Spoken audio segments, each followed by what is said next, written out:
हालेलुया। आजको बिहानी तपाईँ सबैजनालाई जय मसीह भन्न चाहन्छु। अनि साँच्चै नै तपाईँले हेर्न सक्नुहुन्छ यो हाफ्लोङको सुन्दरता अति नै राम्रो, पहाडले ढाकिएको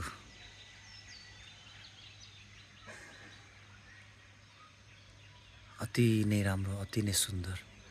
अनि यो पहाड तपाईँले हेर्न सक्नुहुन्छ।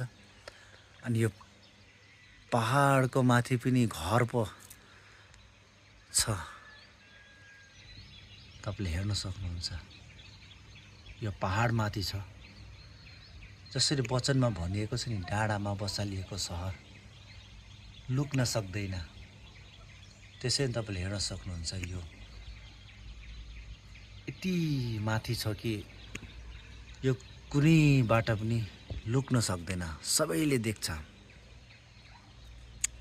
तपाईँले हेर्न सक्नुहुन्छ। अति राम्रो, अति सुन्दर, कुहिरोले ढाकिएको त्यस ठाउँ, त्यो पहाड तपाईँले हेर्न सक्नुहुन्छ। अनि तपाईँले यो हेर्न सक्नुहुन्छ, यो ब्रिज, यो चाहिँ रेलवेको ब्रिज हो। यो चाहिँ, यसमा चाहिँ ट्रेन हरेक दिन जाने गर्छ। अनि तपाईँले हेर्न सक्नुहुन्छ, यो यस्तो छ। अनि यो चाहिँ गाउँ हो। अनि योभन्दा पनि अझै तल छ, योभन्दा पनि अझै तल छ। अनि योभन्दा अझै माथि पनि छ। फेरि यो अझै योभन्दा माथि पनि छ।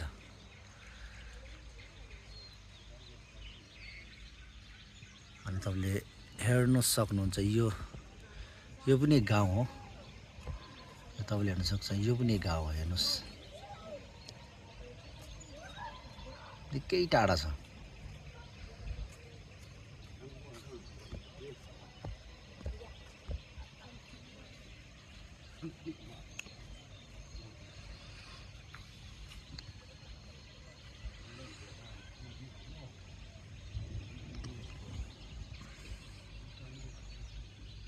यस्तो छ है त।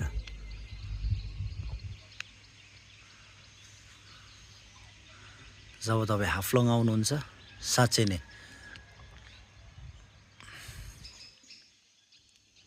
यो ठाउँलाई देखेर तपाईँ